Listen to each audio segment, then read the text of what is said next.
నేటి భారతదేశాన్ని నడిపిస్తుంది మహిళలు. అలాంటి మహిళా శక్తులు ఈరోజు మన భారతదేశంలో చాలామంది ఉన్నారు. మారుమూల గ్రామాల నుంచి వెలికి తీస్తే అలాంటి మహిళా శక్తులు, అలాంటి మహిళామణులు మారుమూల గ్రామంలో నిప్పువని ఆనుముత్యాల్లా కనబడుతున్నారు. రేపు జనవరి 26 రోజు ఢిల్లీలో నిర్వహించేటువంటి గణతంత్ర వేడుకల్లో అలాంటి ఆనుముత్యము మహబూబ్ నగర్ నుంచి ఎన్ఎస్ఎస్ నుంచి వచ్చినటువంటి విద్యార్థి గణతంత్ర వేడుకల్లో పాల్గొనబోతుంది. అలాంటి ఆనుముత్యం పాలమూరు బిడ్డ, మనకు పాలమూరి ఆనుముత్యం అని చెప్పుకోవచ్చు. అలాంటి ఆనుముత్యం ప్రస్తుతం మనతో ఉంది. ఆమెతోటి మాట్లాడే మరిన్ని విషయాలు తెలుసుకునేటువంటి ప్రయత్నం చేద్దాం. చెప్పండి, ఇలాంటి అవకాశం చాలామంది మహిళలకి, ఆడపిల్లలకి రావడం ఇంకా అరుదు. కానీ అలాంటి అవకాశం ఢిల్లీలో అలాంటి పెరేడ్లో పాల్గొనడం ఉన్నటువంటి అవకాశాన్ని ఎలా చూస్తారు? మీకు వచ్చినటువంటి అవకాశం గురించి ఏం చెప్తారు? ఈ అవకాశం రావాలంటే చాలా కష్టం. దీన్ని చాలా హార్డ్ వర్క్ చేయాలి. అంతమందిలో నేను సెలెక్ట్ అయినా అంటే నాకు చాలా హ్యాపీగా ఉంది. ఆ అవకాశం అనేది ఎవరికి అంత ఈజీగా రాదు. అక్కడ కష్టపడితేనే వస్తుంది. నేను క్యాంప్కి వెళ్ళినప్పుడు అక్కడ చాలా కష్టపడ్డామా, ఎక్కువ హార్డ్ వర్క్ చేయడం వల్ల నాకు ఈ ఫలితం అనేది దొరికింది. దేశానికి మాత్రం రాష్ట్రపతి ఒక మహిళగా ఉంది. అలాంటి ఢిల్లీలో, దేశానికి రాజధాని ఢిల్లీలో, అలాంటి అవకాశాల్లో మీరు మీ యొక్క పార్టిసిపేషన్, మీకు వచ్చినటువంటి అవకాశాన్ని మీరు ఎలా స్వీకరిస్తున్నారు? నాకు ఆ ఆపర్చునిటీ రావడం చాలా హ్యాపీగా ఉంది. అక్కడ ఢిల్లీలో జరిగే రిపబ్లిక్ డే రోజు నేను అక్కడ పరేడ్ చేయబోతున్నా. అక్కడ నరేంద్ర మోదీ, ద్రౌపది ముర్ము వీళ్ళందరూ అక్కడ వస్తారు. వీళ్ళ ముందర పరేడ్ చేయాలంటే ఆ ఆపర్చునిటీ రావడం చాలా కష్టం. అలాంటిది నేను యూనివర్సిటీ నుంచి సెలెక్ట్ అయినా, ఇప్పుడు స్టేట్ నుంచి సెలెక్ట్ అయినా, ఇప్పుడు స్టేట్ నుంచి ఢిల్లీ పరేడ్ చేయడానికి వెళ్తున్నా జనవరి 26కి. అందరూ ఆడపిల్లలంటే చాలా చిన్న చూపు చూస్తారు సార్. ఇప్పుడు నేను అలా చూడకూడదని, నాలాగా ఇంకా అందరూ అలానే అవ్వాలని చెప్పి నేను వాళ్ళకి ఆదర్శంగా నిలబడుతున్నా. అంటే మీరు ఎన్ఎస్ఎస్ నుంచి వెళ్ళారు, కొద్దిగా ఫిజికల్ కూడా శక్తివంతంగా తయారు కావాలి. పెరేడ్ చేయాలంటే కూడా అందులో దేశ ప్రధాని ముందల, రాష్ట్రపతి ముందల అలాంటి శిక్షణ మీరు తీసుకున్నారంటే చెప్తారా? ఏం చెప్తారు? తీసుకున్నా సార్. నేను మొన్న క్యాంప్కి వెళ్ళినప్పుడు, గుజరాత్లో 10 days క్యాంప్ జరిగింది. ఆ క్యాంప్కి వెళ్ళినప్పుడు తీసుకున్న ట్రైనింగ్. అంటే మీ కుటుంబం నుంచి ఎలా ఫీల్ అవుతున్నారు? మీరు ఢిల్లీకి వెళ్ళారు కదా, ఢిల్లీకి వెళ్తున్నారు, మీ కుటుంబ సభ్యులు కూడా ఎలా ఫీల్ అవుతున్నారు? మీ క్లాస్మేట్స్ కావచ్చు, మీ పక్కన ఉన్న ఫ్రెండ్స్ కావచ్చు, ఒక అప్రిషియేట్ చేసేటువంటి అవకాశం కూడా కనబడుతుంది, మీలో ఒక ఉత్సాహం కూడా కనబడుతుంది. ఎట్లా, ఏం చెప్తారు? సార్ మాది చిన్న మారుమూలం తండా సార్. నేను అసలు మా విలేజ్ నుంచి ఇప్పటి వరకు ఒక్క అమ్మాయి ఎక్కడికి వెళ్ళలేదు. ఎక్కువ మేము లంబాడీస్ అనమాట. మాకు ఎక్కువ చదివిపియ్యరు. అలాంటిది మా ఫాదర్ నన్ను ఇప్పటి వరకు చదివిపిస్తుండ్రు. ఇప్పుడు నన్ను ఎంకరేజ్, ఇట్లా వేరే వేరే స్టేట్స్కి వెళ్ళడానికి నన్ను ఎంకరేజ్ చేసిండ్రు. మా పేరెంట్స్ కూడా చాలా హ్యాపీగా ఫీల్ అవుతుండ్రు. అంటే మా ఊర్లో ఎట్లా చూస్తారంటే, అమ్మాయి కదా ఏం చెయ్యలేదు అన్నట్టు చిన్న చూపు చూస్తారు. ఇప్పుడు వాళ్ళందరికీ నేను ఏం చెప్పబోతున్నా అంటే, ఒక అమ్మాయిని ఇప్పుడు ఢిల్లీకి వెళ్ళబోతుంది అంటే ఇప్పటి వరకు ఎవరు వెళ్ళలేదు మా విలేజ్లో, మా చుట్టుపక్కల తండాలో. అలాంటిది నేను వెళ్ళబోతున్నా. ఇప్పుడు మా పేరెంట్స్ చాలా గర్వంగా ఫీల్ అవుతుండ్రు, గర్వంగా చెప్పుకుంటుండ్రు ఊర్లలో. ఇంకా మా ఫ్రెండ్స్ కూడా నన్ను చాలా అప్రిషియేట్ చేస్తుండ్రు. నాతో పాటు వాళ్ళు కూడా అలానే రావాలని, ఢిల్లీకి వెళ్ళాలి, ఢిల్లీకి సెలెక్ట్ అవ్వాలని అనుకుంటుండ్రు. ఇంకా నేను ఇక్కడి వరకు వచ్చిందంటే parents, class teacher, programme officer వీళ్ళందరి సపోర్ట్ వల్ల నేను ఇక్కడి వరకు వచ్చిన. నాకు ఎన్ఎస్ఎస్ ప్రోగ్రామ్ అనేది తెలియలేకుండే ముందు. నేను ఎప్పుడైతే డిగ్రీకి వచ్చినప్పుడు అప్పుడు తెలుసు. అంటే మీరు ఇప్పటి వరకు పార్టిసిపేట్ చేసినటువంటి ఎన్ఎస్ఎస్సి క్యాంప్స్ కావచ్చు, లేకపోతే ప్రోగ్రామ్స్ కావచ్చు, ఎక్కడెక్కడ పార్టిసిపేట్ చేశారు? ఎలా ఉన్నది దాంట్లో? నేను 2 క్యాంప్స్కి వెళ్ళినా సార్. ఒకటి లాలియానాయక్ తండా, ఒకటి తీగలపల్లి. ఆ 7 days క్యాంప్ ఉంటుంది. ఆ క్యాంప్లో ఒకరోజు సోషల్ సర్వే, ఒకరోజేమో క్లీనినెస్, ఒకరోజు ప్లాంటేషన్, ఒకరోజు హైజీనిక్, ఇలా అవేర్నెస్ ఇవ్వడం, చిల్డ్రన్స్కి అవేర్నెస్ ఇవ్వడం. ఇట్లా చైల్డ్ మ్యారేజెస్ చేస్తారు చిన్న చిన్న ఊర్లలో వాళ్ళకి తెలియకుండా. అలా చేయకూడదని వాళ్ళకు మోటివేట్ చేసి, మీ పిల్లల్ని చదివిపియండి, ఒక స్థాయిలో చూడండి అన్నట్టు వాళ్ళకి ఎంకరేజ్ చేసినాం. 7 days క్యాంప్. మీ కుటుంబం గురించి ఈ స్థాయికి రావాలంటే చాలా కష్టపడ్డారు. మీ కుటుంబం యొక్క సభ్యుల యొక్క, తల్లిదండ్రుల యొక్క ప్రోత్సాహం ఇంకా చాలా ఉంటుంది. మీ కుటుంబం గురించి, నేపథ్యం గురించి చెప్తారా? నాన్న, అమ్మ ఏం చేస్తుంటారు? మీరు ఎంతమంది? మా ఇంట్లో మేము 5గురం ఉంటాం సార్. నాకు 2 తమ్ముళ్ళు, వాళ్ళు నాకంటే చిన్నోళ్ళే. మా అమ్మ నాన్న వ్యవసాయమే చేస్తుంటారు సార్. వాళ్ళు అంటే ఇప్పటి అందరు ఎట్లా చెప్తారంటే ఇంటి పక్కన వాళ్ళు ఎంత ఇంకెన్ని రోజులు ఉంచుతారు, పెళ్లి చేసేయండి పెళ్లి చేసేయండి. కానీ మా ఫాదర్ నన్ను చదివిద్దామని అంటే వాళ్ళు చెప్పింది మాట వినకుండా నా మాట విని నన్ను ఇప్పటి వరకు సపోర్ట్ చేస్తుండ్రు.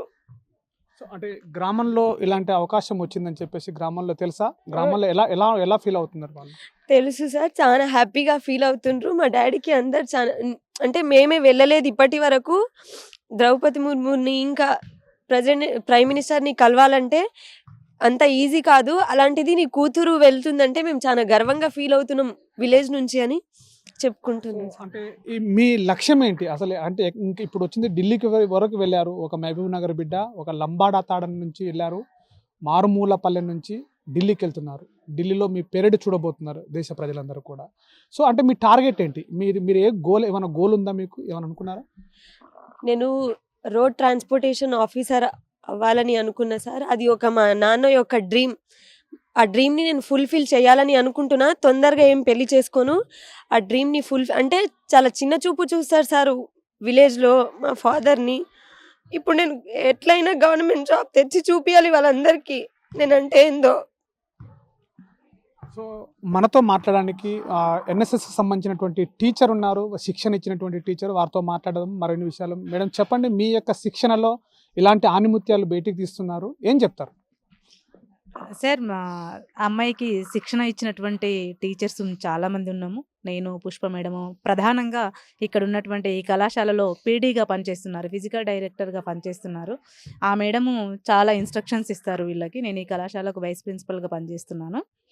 సో ఇంతమందికి శిక్షణ ఇస్తాము, కానీ అందులో మెరుగైనటువంటి స్టూడెంట్స్ ఇలా ఉంటారు. అంటే మనము ఒక బియ్యం అంటే అన్నం వండడానికి ఫస్ట్ బియ్యం చూస్తాం, బియ్యంలో మెరికలు ఉంటే మెరికలను తీసి పాడేస్తాం. కానీ ఇక్కడ అలా కాదు, అందరు స్టూడెంట్స్ సమానమే. అందులో ఎవరైతే ఎక్కువగా జ్ఞానాన్ని సముపార్జిస్తారో వాళ్ళు ఉన్నత స్థాయిలో ఉంటారు అని చెప్పడానికి ఈ అమ్మాయే నిదర్శనము. సో ఇలా మాకు రెండవసారి అవకాశం దక్కడము మా కళాశాలకే కాకుండా తెలంగాణ రాష్ట్రానికి మరియు పాలమూరు విశ్వవిద్యాలయానికి ఎంతో గర్వకారణమని చెప్తున్నాను. అంటే మరోవైపు కూడా మహిళలు అనగానే, ఆడపిల్లలు అనగానే ఇప్పుడు చెప్పినట్లుగా ఏదో వచ్చిందన్న పెళ్లి చేసేయాలి, కుటుంబం భారం తగ్గించుకున్న తల్లిదండ్రులు ఆలోచిస్తున్నటువంటి ఈ సమయంలో, ఇట్లాంటి సమయాలలో కూడా గురువులు అంటే టీచర్స్ గుర్తించి విద్యార్థుల లోపల అలాంటి అనుమతులను వెలికి తీయడం అనేది కూడా ఒక మీకు ఒక పరీక్ష లాంటిదే. సో అలాంటి అనుమతులను మీరు ఇట్లా ఈ స్థాయికి వెళ్ళడం అంటే దాని పట్ల మీరు ఎలా స్పందిస్తారు? ఆ స్థాయి నుంచే నేను వచ్చాను కాబట్టి నేను నాతో చదివే విద్యార్థులు కూడా అలాంటి స్థాయికి, అంతకు మించిన స్థాయికి ఎదగాలనే ఉద్దేశమే నాకు ఎప్పుడు ఉంటుంది. మేము కూడా మారుమూల గ్రామం నుండే వచ్చాను. మహా అంటే మా ఊర్లో 400 ఓట్లు ఉంటాయి. మాది చిన్న విలేజు, మాది ఫార్మర్ కుటుంబము. మా నాన్న మా అమ్మ వ్యవసాయమే చేస్తారు. సో నేను చిన్న అమ్మాయిని, ముగ్గురం మేము. అందులో నన్ను ఒకదాన్నే చదివించారు, మా వాళ్ళు ఎవరు కూడా చదువుకోలేదు. సో నేను పిహెచ్డి వరకు చదివించడం అంటే మా ఊర్లో మొట్టమొదటి పిహెచ్డి చేసింది చివరికి మొదటిది నాదే ఇప్పటి వరకు అయితే. సో అట్లా అంటే మనం చదువుకోవాలనేటటువంటి ఒక పట్టుదల, కృషి, ఉత్సాహము, జీల్, ఎంతూజియాజం ఇవి ఉన్నాయనుకోండి, కంపల్సరీ మనం ఏదో ఒక రోజు ఆ స్థాయికి అధిరోహిస్తామని చెప్పవచ్చు.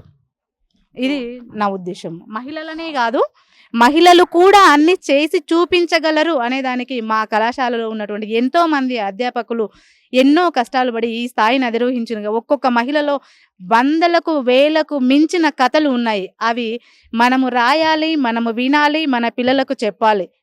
అంతేగాని మనము ఏదో మన మనసులో పెట్టుకొని ఉన్నామనుకోండి, మన ఈతి బాధలు కూడా అవతల వ్యక్తికి తెలిస్తేనే వాళ్ళు ఏ విధంగా వాళ్ళ జీవితంలో పైకి రావాలనేది ఆలోచిస్తారు. Thank you. సో మరోవైపు కూడా క్లాస్ టీచర్ ఉన్నారు, వారితో మాట్లాడే ప్రయత్నం చేద్దాం. మేడం చెప్పండి, మీ క్లాస్లో మీరు క్లాస్ టీచర్ అనగానే ఒక గుర్తింపు ఉంటుంది, ఆ అట్రాక్షన్ వేరే ఉంటుంది. సో మీ యొక్క క్లాస్ టీచర్, మీ దాంట్లో విద్యార్థి ఆ స్థాయికి వెలిగిందంటే ఏం చెప్తారు? పద్మావతి క్లాస్ టీచర్ నేను, కానీ ఆమెకి ఫస్ట్ ఎన్ఎస్ఎస్ యూనిట్ వాళ్ళు చాలా ఎంకరేజ్మెంట్ చేసి ఆమెను అసలు నేను అనుకోలేదు. అంటే క్లాస్లో తను ఎప్పుడు ఫస్ట్ ర్యాంకరే, కానీ ఇప్పుడు ఫస్ట్ టైం ఎన్ఎస్ఎస్లో ఆమె ఎన్హాన్స్ అయ్యి బయటికి వచ్చి ఇట్లా ప్రూవ్ చేసుకొని దానికి అంతా క్రెడిట్ అంతా ఎన్ఎస్ఎస్ యూనిట్ మా ఫ్యాకల్టీ మెంబర్సే సార్.